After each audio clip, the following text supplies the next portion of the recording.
We went to her friend's house to pick her up. My cell did not have signal. So I said, okay, can you go ring the doorbell? And she's like, ring the doorbell? Just text that we're here. Just go a little up the street and text that we're here. I'm like, excuse me, just ring the doorbell, right? This is the world we now live in where social happenstance is not required of us anymore. You know, people hammer the elevator door shut just to avoid a 2-minute ride with someone. Can you dial in the accuracy of how you tried it? And if that doesn't work, try something else and try something else until you find what works for you. It is exhausting to continuously be a version of somebody that you think they want you to be. Hey everyone, welcome back to the Happy and Human podcast. I'm your co-host Dinesh Melwani, and with me, as always, is my most amazing co-host, Dr. Seema Desai. Hey Seema, are you there? How are you? I'm here. I'm doing great, and I am so excited about today's episode because we have somebody else in the studio with us. Yeah, it's once in a while. Every couple of times we have someone who's just sitting here eavesdropping, just listening to us, huh? But today we've got someone really special who is actually eavesdropping. I'll briefly just share a couple of highlights about her. She's absolutely the most amazing person I've been admiring from afar, and then turn it over to her to introduce herself. So we have someone who's a former accountant, a former recruiter, and now a nationally recognized workplace performance expert, author of an amazing book, Good Awkward, which I believe was released less than a month ago. And she's a 2-time TEDx speaker. Ladies and gentlemen, someone absolutely amazing and special. We're lucky to have the one and only Henna Pryor. Thank you so much. Gosh, welcome, Henna. She's involved with the Limitless Minds organization, which counts amongst its leadership Harrison and Russell Wilson. And, you know, I've been acquainted with their uncle, Ben Wilson. So Henna, not Helen, welcome to the Happy Human podcast show. Not everyone knows the Henna, not Helen reference yet, but hopefully they will. Thank you for having me. And I have to laugh, you know, a book on awkwardness. And I still to this day, like, is there anything more awkward than having somebody read about you as you're just sitting there kind of like, huh, dum right? It still never fails to feel that way, but I love it. Thank you for having me. I feel like that's we're primed for that. Like, I don't know, especially as like South Asian girls where your parents are like talking about you as if you're not in the room, you know, and you're like, I'm here. Yeah. Right here. Love it. You know, I think that's pretty awkward hearing someone talk about you, but even more awkward going back to my single days was writing your Friendster profile. Friendster. And, and asking people for testimonials so you can get a date, ultimately. I love it. So, hey, we're going to get right to it. I'm awkward. Seema's awkward. You're awkward. We're all awkward. But before we get into why we're harping on being awkward today, let's give a shout out to probably the person who's at the crux of all this. That's your niece, Arya, right? She's 8 now. She is 8, yes. Tell us about why Arya, we know why Arya is important in your life, but tell her why Arya is going to lead us off on this conversation.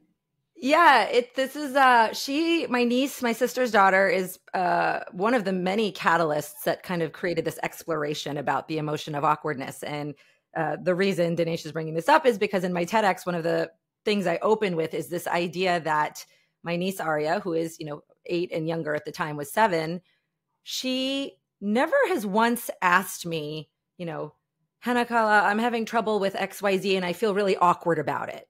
Or I tripped on the sidewalk and I feel really awkward about it.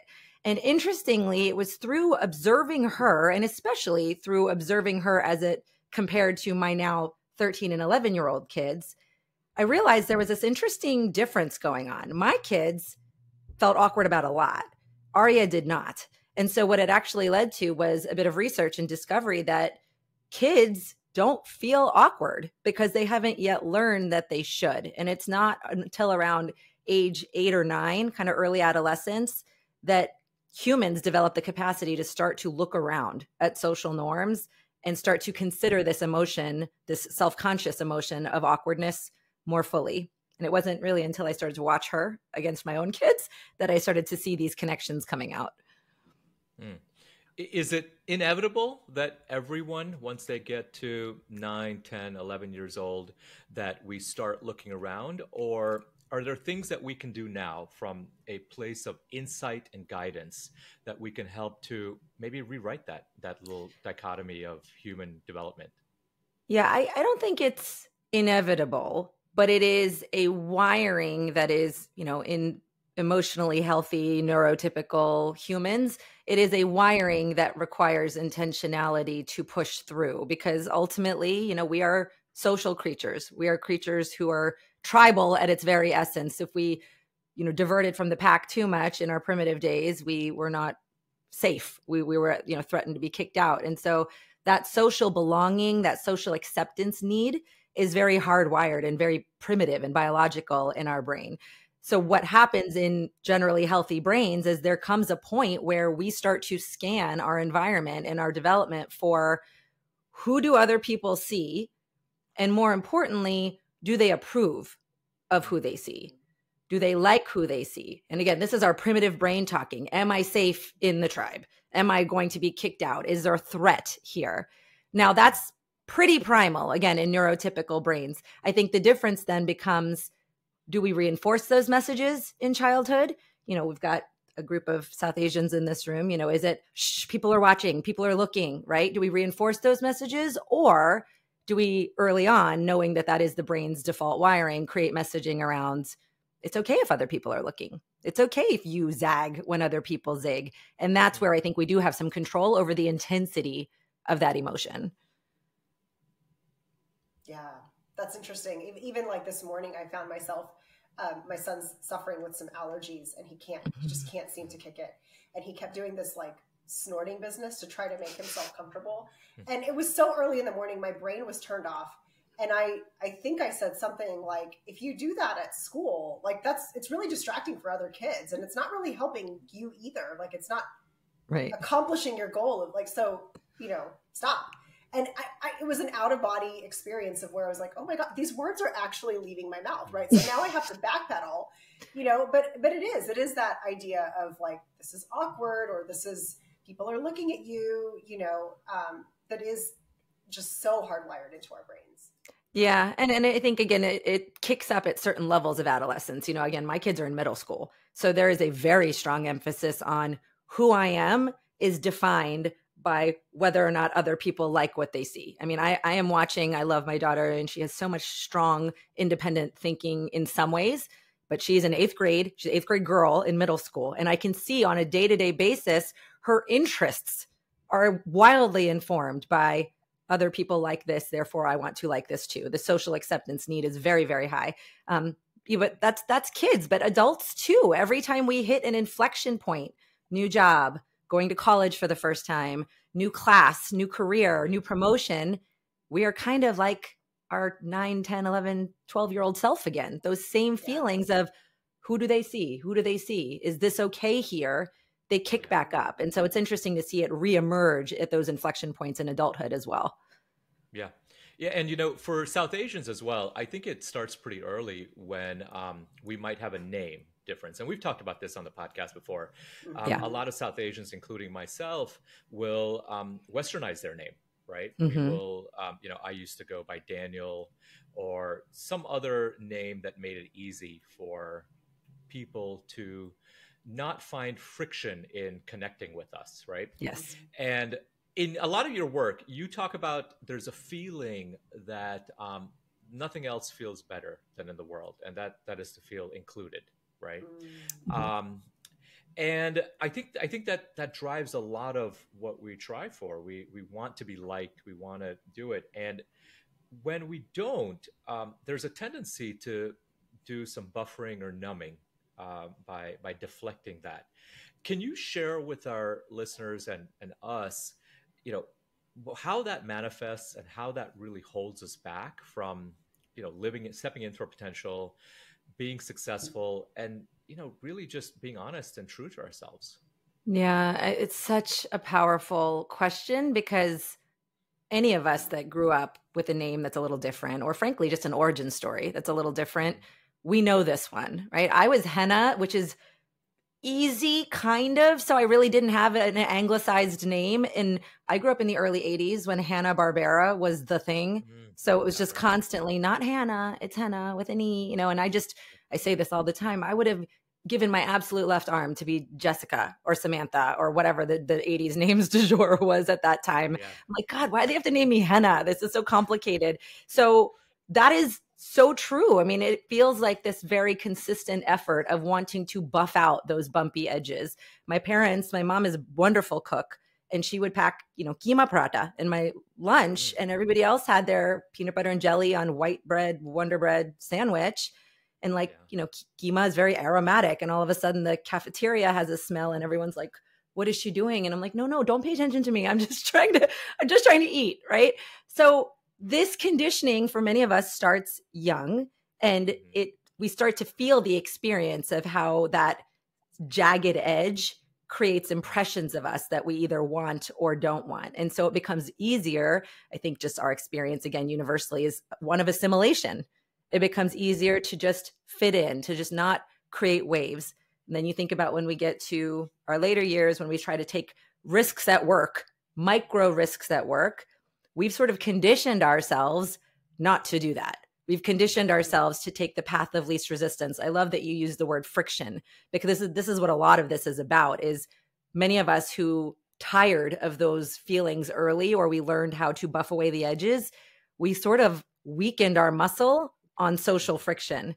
We learned a long time ago that we don't like it. And there's usually one of two roads people take. They either really try to assimilate hard because they find that that's the easier path, or at some point, and again, it's not linear, at some point they decide this is hurting me more than it's helping. And to answer your question about how it hurts, the biggest way that it hurts is now there's bodies of research that have come out in the last few years about catering. So this word catering essentially means when you in the workplace are performing to meet someone else's expectations. So you believe that by putting on a version of yourself that you believe others will appreciate and like, that is palatable to the masses, that you will be more successful. But what the research is finding is it's actually quite the opposite, that catering and performing to meet other people's expectations not only is not more effective, it's actually a performance killer, both on the production side, what you actually put out there into the world, and for your own internal stamina and energy management, because performing is exhausting. And so there's so much evidence now of how that catering behavior that a lot of us adopted is actually hurtful to us long term. Yeah, and I totally agree with that. I think the catering also is harmful because it manifests in another way.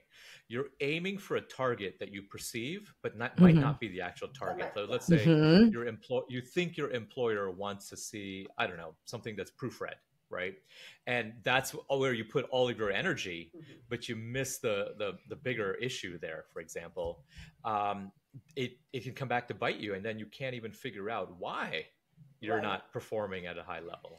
Yeah, I think if we were to simplify it, and this kind of aligns with the work we do at Limitless Minds, it's when you're catering, you're either reliving, this is how it looked in the past, so I'm going to try to adjust, or you're pre-living. I think this is what someone wants from me, which takes you away from that present moment of what's true today, what's important now, right? And I think that's at the heart of it. Yeah, it is exhausting to continuously be a version of somebody that you think they want you to be. I mean, and then, I come from a world where, for medicine, there's burnout is a huge, huge thing across all professions, but I hear about it a lot because this is the world that I'm from. And I think that this happens fairly often, right? Like, especially when you're in there and you're seeing a patient, you're kind of trying to figure out, like, how can I, quote unquote, get the most, like, points, right? Because we're awarded points for patient satisfaction, right? So then you're reaching there, and then the staff is evaluating you for how well you're leading, and then there's in not just medicine, but just as an example, medicine, it can really quickly lead to burnout. Sure, it's just another thing layered on top of your already busy mental load, right? Right, especially, yeah. So, what would you say? I mean, we were talking about awkward, and not catering.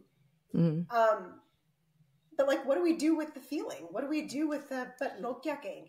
No, so I feel like it's like the soundtrack of my childhood. Right? Yeah. So just quick definition, because I think it's helpful. When we talk about awkwardness in this context, there's lots of different, Merriam-Webster definitions we can operate from. But in the context of what we're talking about today, awkwardness is the emotion that we feel when, for a moment, the person we believe ourselves to be, our true self, is in a gap with the person who is temporarily on display. So in other words, in a moment, our internal identity doesn't match their external reality. So I'll give an example. I'm at work. We have a meeting. I have an idea. I raise my hand. I'm like, how about this? And it's just silence. And everyone's looking at me like, what, Henna? No, right? And I feel very awkward about that because who I believe I am, someone who's competent and capable at work, I have good ideas, for that moment feels at odds with who I believe that they see. This person is not adding value. This person doesn't understand. So that's an example of awkwardness that exists after a planned moment. I took a little risk. I raised my hand. Now, of course, we have awkwardness that exists in unplanned moments. I'm walking down the street. I trip over the sidewalk. I bump into someone I didn't mean to, right? Those are life's unplanned moments. But what they have in common is awkwardness exists in uncertainty. We cannot predict when it is going to come. And awkwardness also, while it is an emotion of discomfort, it is also a social emotion, meaning you do that very same thing. You trip over the sidewalk in your neighborhood and there's not a soul to be seen. You don't really care. Right? You just kind of keep going. You don't think about it much. But the minute your neighbors are out there watching you trip over your own 2 feet, you're a little bit like, oh, I do know how to walk. Else, by the way, does anyone else when that happens, like have a quick moment of, is anyone watching me through the window? Yeah, of course. I totally think that. There's an old Ellen DeGeneres joke. I actually allude to it in the book that, most of us, when we trip on a crack in the sidewalk, will like break into a little jog after, almost to imply like I meant to do that, right? I was doing that. That was part of the dance. Right? It's a silly little, but it's this moment that our brains viscerally have of, oh, I'm someone who knows how to walk. Like I was doing that on purpose, right? We do it in lightning speed, but that tension between who we are and who we think they see, that's where awkwardness exists. And a lot of people have a hard time staying in that space.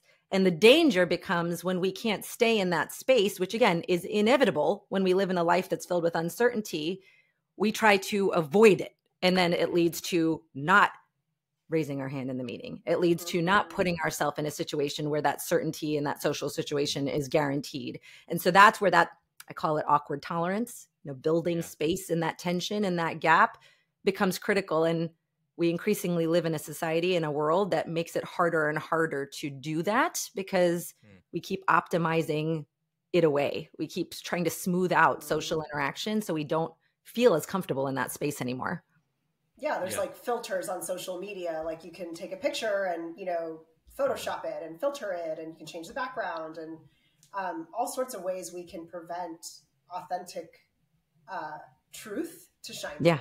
Yeah. And even more than that, I mean, that certainly in the digital spaces, we do that. I always remind people, I grew up in the 80s where I had to get up in front of the class and sharpen my pencil. Apparently my kids don't even do that anymore. Like the teachers just do it at the beginning of class, right? My daughter, we went to her friend's house the other day, and we live in a part of the area of Pennsylvania where there's not always great cell signal. So we went to her friend's house to pick her up. My cell did not have signal. So I said, okay, can you go ring the doorbell? And she's like, ring the doorbell? Just text that we're here. Just go a little up the street and text that we're here. I'm like, excuse me, just ring the doorbell, right? This is the world we now live in where social happenstance is not required of us anymore. People are in the grocery store line just on their phone like this all the time. So what's happening is a weakening of our social musculature in these little tiny moments. And then all of a sudden the big moments come where we have to have the hard conversation. We have to take that risk. We have to speak up. We haven't even done it in the little moments. How are we going to do it in the big moments? Yep. It's funny. I was flying back to DC yesterday, and for the very first time in like a lot of flights, I got the window seat. And sitting next to me was this woman who was in grad school coming to DC for Howard's homecoming. And I needed to go to the restroom. And instead of getting up, she said, well, you can just jump over. So I jumped over and I tripped and I fell in the airplane. And I got up, and literally true to what you said, I said, I meant to do that. I walked that way. I went to the bathroom. I was like, oh, I think my knee's bleeding. Right. Oh, no. So you're telling the story, and I'm like, Yeah, like I'm hopefully and hopelessly always an awkward turtle. And my friend Mia calls me an awkward turtle because I'm always doing awkward stuff. But I want to talk about that last point you made where there's this like deconditioning of our social musculature. Mhm. And I totally think that by being on Zoom, there's a benefit to being virtual where, if you're someone that is triggered or anxious, there's a bit of a buffer. You don't have to be face to Sure. face with what you perceive to be an aggressor, right? If you're having an off day, you can turn off the camera. I think those are all wonderful things. But Yeah. hearing you speak, I almost feel that is if those discomforts that we now can do away with is also eroding our ability to when it matters, make the pitch to the client or advocate for ourselves. Mm-hmm. We had Neela Kaur on here, who's Mhm. wrote the book "Be Your Own Cheerleader," to advocate for yourself. What would you say in that instance? Would you advise people to turn on the camera more often? Do the things. Yeah, I mean, maybe, perhaps that's one way, but there are other ways. I think what I try to encourage people to do is just build in very intentionally. Don't wait for them, don't be reactive. Build in opportunities for social interaction. And again, it can be as simple as when you're in the grocery store line, don't look at your phone. Just make eye contact with someone, catch a smile, and say hello. This sounds rudimentary. I mean, I just want to acknowledge this sounds rudimentary, and yet it happens so much less than it used to. I'll share a quick story because I'm still smiling about it. I got home from the airport very late last night, as I mentioned on our pre-chat, and I parked at the parking garage, the long-term parking spot, and I was on the shuttle on the way back to the garage. And it was quite late at night, but there was like 8 other people on the shuttle, and they were all very chatty. Nobody was on their phone, and they're all a bit older than me. I will also say this, a little bit older than me. Nobody had pulled out their phone. One gentleman starts talking about the Phillies and how they lost and how we were kind of bummed about that, and the Eagles lost. We didn't have a good couple days. And then they start striking out conversation with one another. It turns out the one guy is from this tiny little town called Williamsport that's in Pennsylvania. The guy across from her says, I grew up in Williamsport, and I actually lived in Lewisburg for a number of years. I'll fast forward. The one woman, she says, I work for a dentist there. Which dentist? I know him. I was a hygienist. What is your name? And she says, Tom. And she goes, you had that gap between your teeth. I've been in your mouth before. And we are all just giggling on this shuttle, right? She's like, I know your mouth well. I know those teeth. Do they still look the same? This woman had worked on this man's teeth for years. And I just couldn't help but think in that moment, most of the time on that shuttle, everyone's just down there on their phone, just doing nothing, whatever, on social media. Nobody on that shuttle did that this time. And it is a core memory for me now, this shuttle ride. It was just such an enjoyable moment of humanity and connection. And we have gotten so far away from that. People hammer the elevator door shut just to avoid a 2-minute ride with someone. And it is terrifying to me, the consequences of that when it comes to the more high stakes conversations that we need to have. Right. Well, so Henna, what comes to mind for me as you share that is we tend to, one of the consequences of doing so is further isolation, right? We're already as a society experiencing higher, more depression, more anxiety, more this, more that. Issues focusing, all of those things. Technology certainly has a role to play in there, and not to blame it, but that's just kind of a factor, right? And we lose connection with our humanity. We lose connection with the fact that just because I don't know you doesn't actually mean, or I don't recognize you, that doesn't mean that I don't have some sort of deep and meaningful bond with you. If nothing else, other than the fact that we are 2 spiritual souls living in a human body at this time and place on planet Earth, right? So I think that when we can get away from that, we actually do find that there's a lot of commonality. And importantly, we might miss opportunities for professional development and advancement, or just enrichment of life in and of itself. And I think that's what you're kind of getting at. Yeah. And I'll add to that, even I was listening to Ezra Klein, the New York Times reporter. He had a great podcast episode with a woman that cited some research around beyond all the technology. We've also got the diminishment of public spaces a bit more, right? Like we don't gather the way we used to in these public spaces.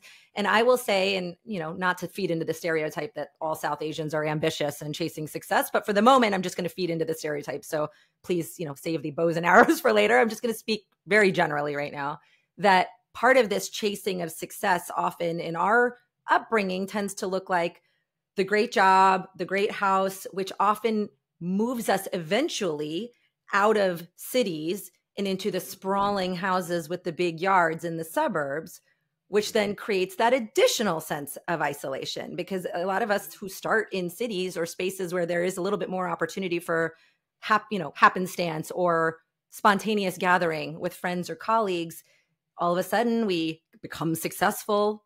We have families. I mean, look, I live on an acre right now. And I do have neighbors. We have 12 houses in my neighborhood. And luckily I do have great neighbors, but most people become more successful and then more isolated, where there's even less opportunity for these things. We move away from our parents, we move away from our siblings.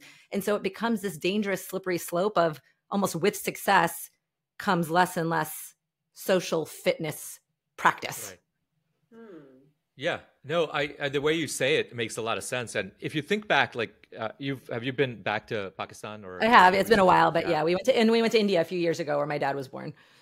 Yeah, and the predominant thinking for first generation immigrants and for their children is to find success and to be that big boss, that shows up with all of the help and the driver and all of that stuff, and almost have a level of success that's untouchable. Right? Like you're in the ivory tower.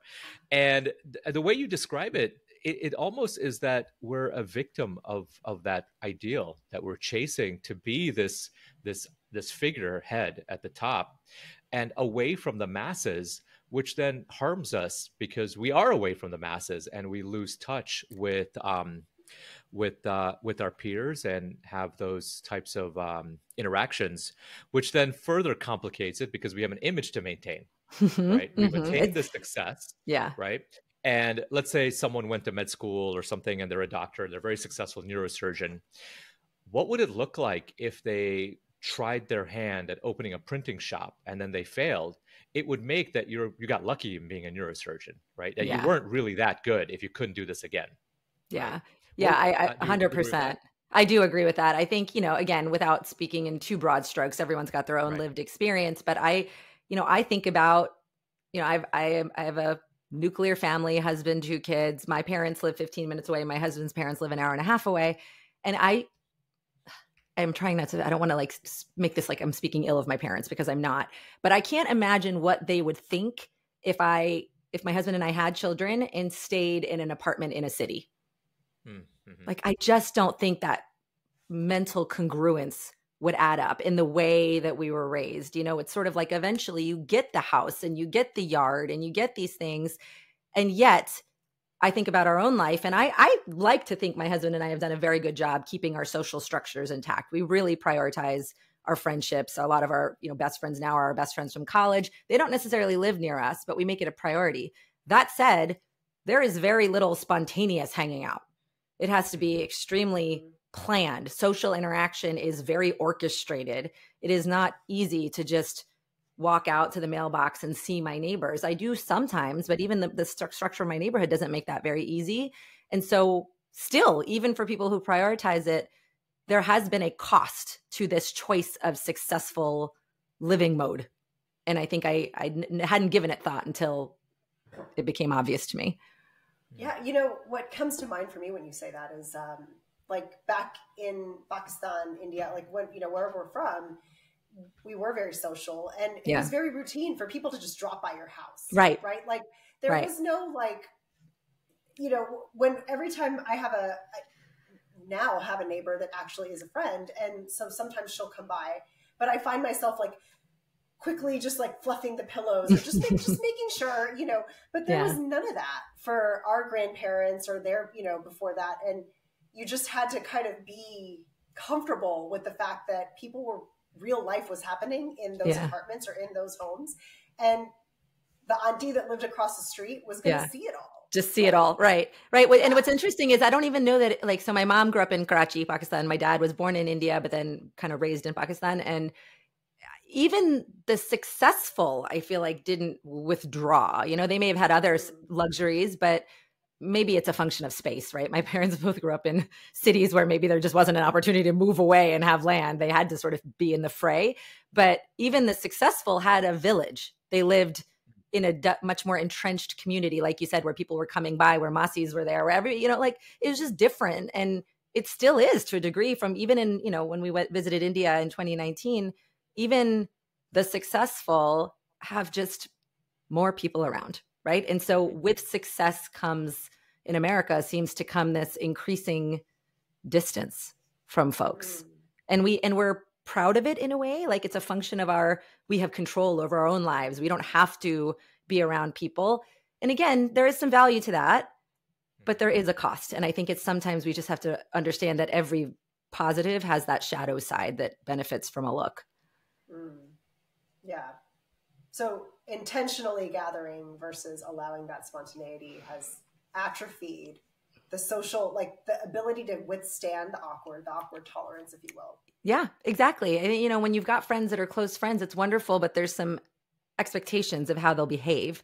So how can we create some situations intentionally where these people aren't as predictable, the expectations aren't as rock solid. And again, it can be small moments. I think sometimes people think, oh, do I need to raise my hand and do this very bold, courageous thing on day one? I don't know if I can do that.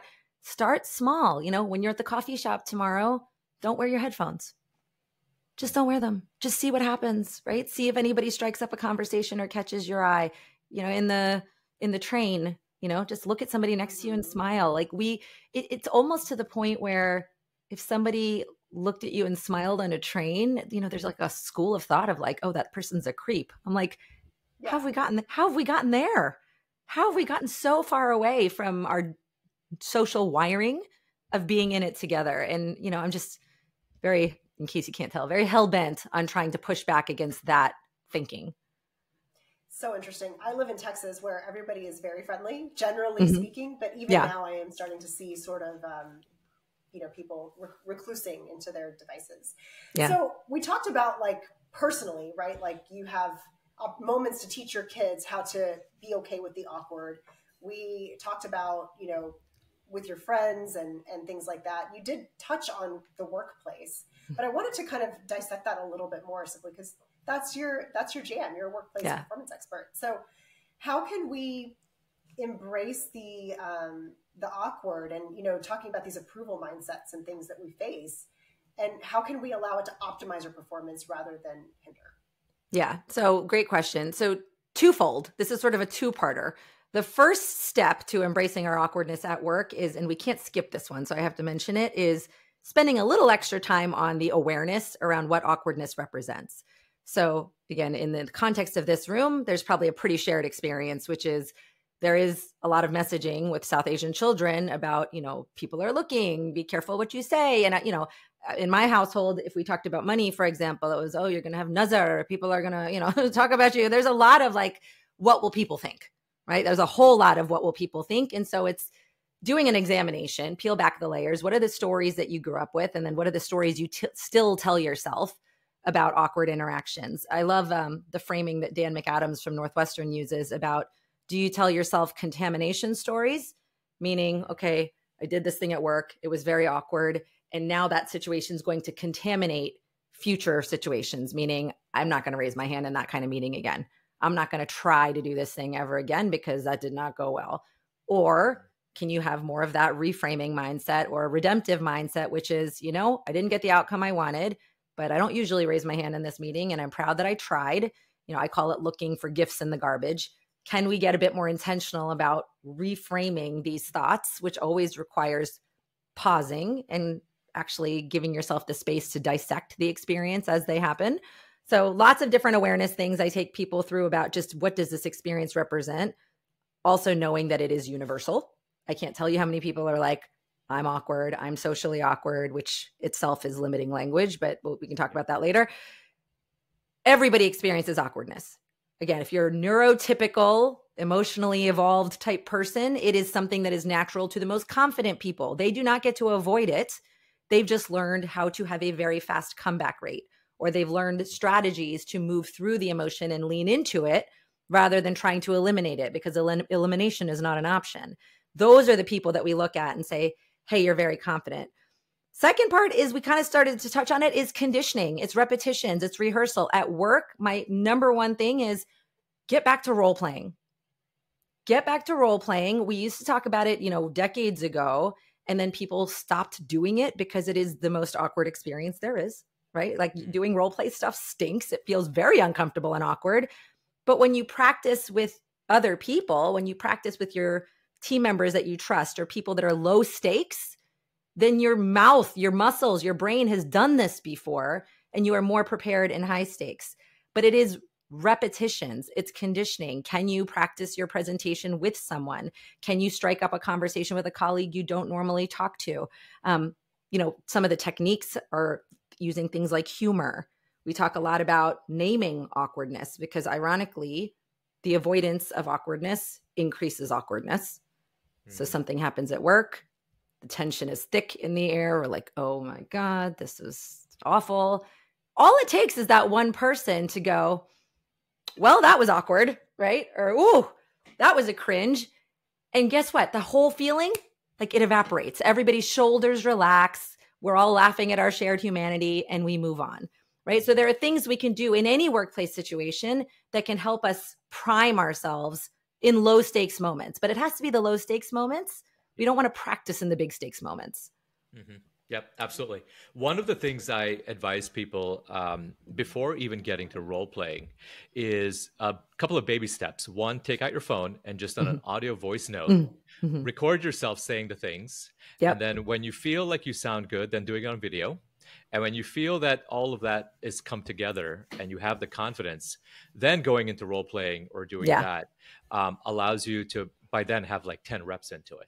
Right? I love that. In the book, I refer to it as downward adjustments, right? Yeah. If role play is still making your entire body, sweat, then what is the next downward adjustment? You want a video. That's still too much? Next downward adjustment, audio. Perfect. I love that. Yeah. And you have to remember all the things we talk about. There is no one size or one remedy for any of this. It really comes down to tricks or hacks for conditioning our brain to do the thing that it wants to resist. And so somebody might try this and say, well, that was useless, right? I would offer then, well, can you dial in the accuracy of how you tried it? And if that doesn't work, try something else and try something else until you find what works for you. Yeah, I agree with that entirely. I will also add that there is one, I think, dangerous thing, which I started to mention, that I would encourage everyone to explore as far as the story they tell themselves. And that is the way we use the word awkward. So you'll notice in your life, there's one group of folks who will refer to themselves as awkward. I am awkward. I am socially awkward, awkward turtle, right? And then we've got other folks who don't refer to themselves as that as a trait, but they think of it as just an emotional state, right? Oof, that conversation was really awkward. I felt really awkward about having to bring that up in that negotiation. It's a transient emotional state. Now, the way you use it, Dinesh, I smile, because for you, it's clear that it's a bit tongue in cheek and that it's not something that's holding you back. You're embracing the persona actually as a catalyst for moving through the moments. But there are some people who will use that language as an identity, which then puts them in a box, and it excuses them from doing some of the things that they know they need to do. And so the truth of the matter is, and the research corroborates this, is there's no such thing as a factually awkward person. There's no such thing. It is subjective. There's no such thing. And so if we can just start from that baseline fact as a collective, there's no such thing as a factually awkward person. It is up to us or up to you to deem yourself so. That's it. It's an opinion. So if we can start at that baseline playing field, it gives us a little more freedom to decide, is calling myself this, again, is it empowering? Is it playful? Do I move through my risks anyway? Or is it a box that I put myself in that is preventing me from going to a networking event, that is preventing me from doing the presentation? That's when we need to re-examine how we actually even use the word. Yeah. So good. I love using the awkwardness as breadcrumbs to your, like they're signaling you to your next highest level, your next greatest thing, you know? And so I really love that. At Happy and Human, we ask our guests to just teach us something, anything. It could be two colors that go well together, a little life hack on how to fold those fitted sheets, like, or it could be something that's within your realm of professional expertise. Yeah. Okay. I'm going to share one that's wildly silly. It's wildly silly, but it changed my life. Cinnamon rolls in the waffle maker. That's my tip. What? Cinnamon rolls, instead of putting them in the oven, put them in a waffle maker and then put the icing on afterwards. I'm telling you, I was like, this is dumb. This is not gonna be that. My friend told me about this like 10 years ago. It is our easy, like treat yourself thing. It is amazing. It feels like you have a gourmet dessert from a fancy restaurant. Just take your little Pillsbury cinnamon roll can, put them in the waffle maker, and then put the icing on. Wow. Just go ahead and thank me later. It's the best thing ever. Who would have thunk it? You crush your cinnamon rolls in the waffle maker? I mean, but they get a little crispy. Like think about the way the brownie edges get a little crispy. There's like a little crispy thing happening, but it's still gooey. And then if you want to go next level, you throw a little vanilla ice cream on top and just. So is this breakfast or dessert? Yeah, all of the above, all day, every day. That's what my kids are going to want to come to your house. Like my son listens to this podcast regularly. My 11-year-old listens to this podcast. So I know Arjun don't get any ideas because I was going to say, Arjun, tell your mom that we got to put in the waffle maker. He's going to ask me for a waffle maker for his birthday now. Oh my God. I love it. Sounds amazing. That is a good tip. I'm going to try it. And I know Seema probably will. You'll try it too. We'll send you pictures once we have our cinnamon rolls, waffles. Well, and I will tell you, this is a metaphorical tip. I think in general, I like trying things that aren't supposed to be done the way that they're usually done. This is, part of embracing the awkward at work is being willing to zag when everyone else zigs. Yeah, waffle makers are supposed to be for waffles, but what else, right? What else can we put in there? And I would love to hear if any of your listeners do the cinnamon roll and then they start thinking, what else might we throw in there? Tell me, send me a DM. I want to know what else we can throw in there. So we have a little tradition here where we like to have the guest ask a question forward without knowing who the next guest is. So our last guest was Neela Kaur, the author of Be Your Own Cheerleader. And she left a question for you without knowing who you were. And frankly, we didn't know who you were at that time. We're going to be, the guest will be. So Neela's question for you is, what is the first concert that you ever went to? And how does it shape your taste in music? So actually, before I answer that, I do know Neelu. I actually just saw her on Friday at the New York meeting. So I love that when she asked this, she didn't know it was going to be me. That's actually quite fun. Can I go slightly rogue on my answer? So my first concert was Dave Matthews Band, and it really did, help me understand the appreciation of just live music, musicianship. Dave Matthews Band is one of those bands that they go a bit rogue. They jam, the violinist will kind of do his own thing. So in general, they informed my love for live music. But if I can, I will say that the concert that changed my life and really changed the way I view music entirely was a couple years ago. I went to the Firefly Music Festival with a husband and a few friends. One of the headliners was Foo Fighters.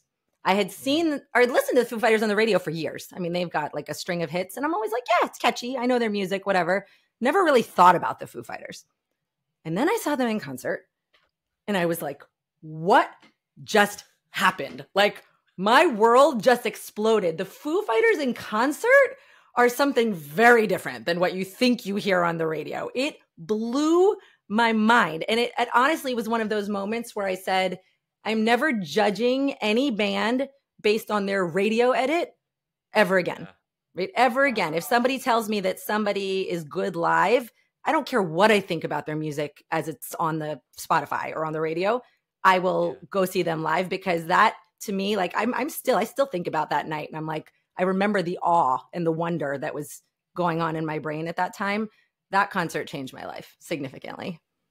So good. Such a really good depiction. And I can relate because I got to a point where I wanted to see Michael Jordan play before he retired. Mm-hmm. And I leveraged that same thinking when a friend was going to Date with Destiny with Tony Robbins. Mm-hmm. And this was before I got into the personal development world, even knew who Tony Robbins was. But I knew he was famous and I knew he was, popular. So I went to Date with Destiny simply to see the show. right? To like experience the show. Mhm. And you never know what will resonate with you. So good.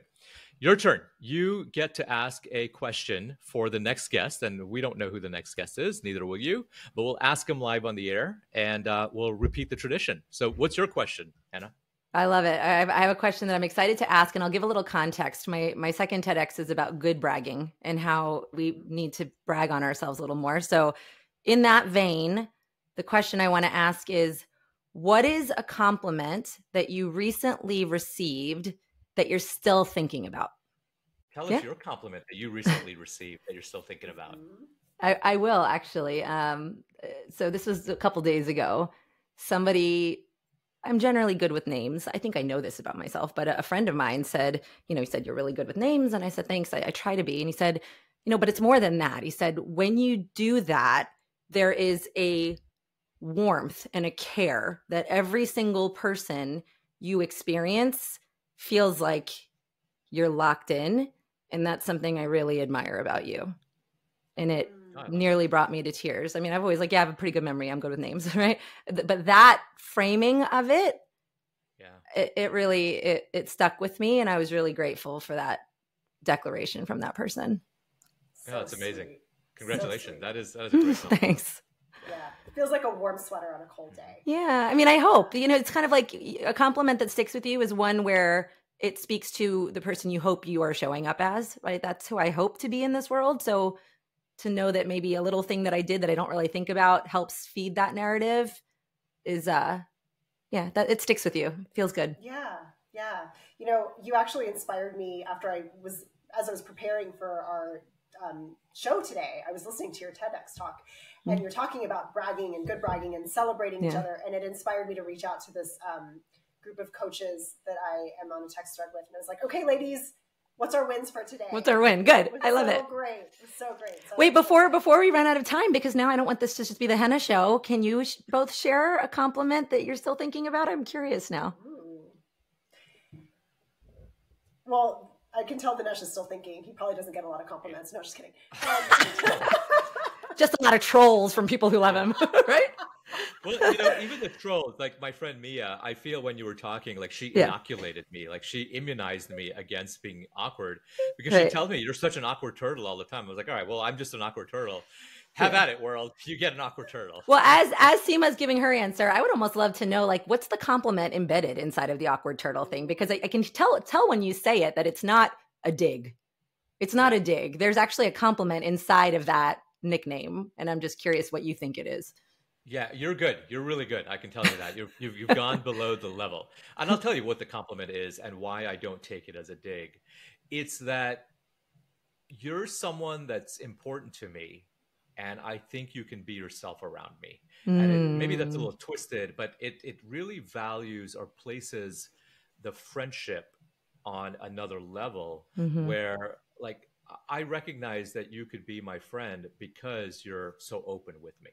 Right. So you let all your edges show. All your bumpy edges are here with me. Yeah. And I accept that. I love that.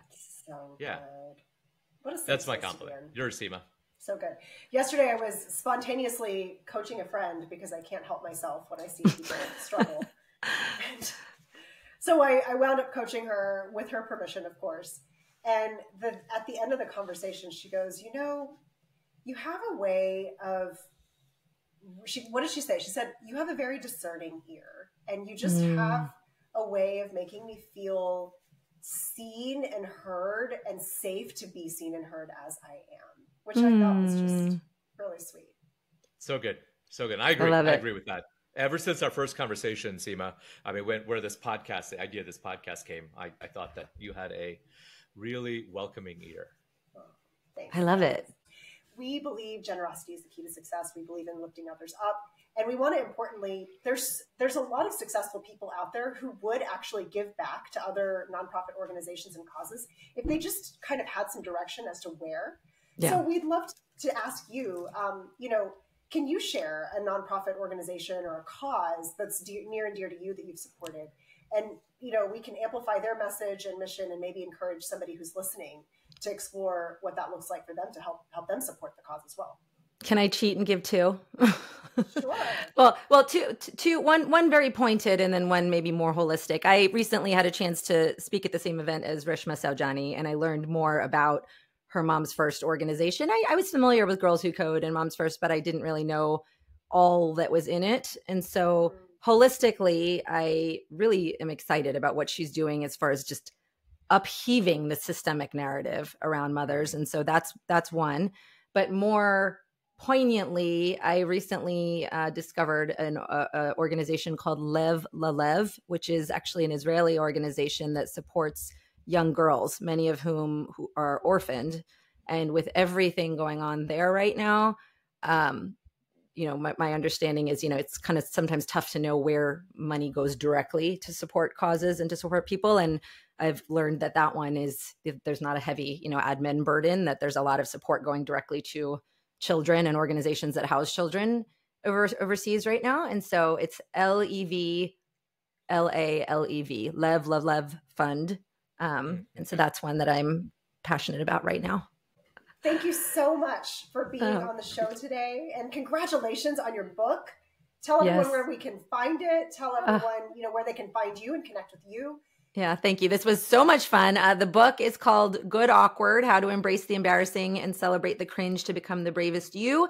I promise you, it is not another book about getting comfortable, getting uncomfortable. It is something very unique, very pointed.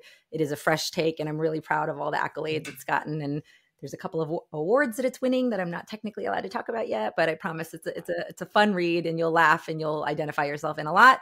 On social media, I'm Henna Pryor everywhere: LinkedIn, Instagram. And the book, you can honestly get it everywhere books are sold. If you live in a big city, you can go walk into your Barnes & Noble. It should be there. But otherwise, Amazon, Target, Bookshop, if you like indie. And always grateful for the support. Feels really good.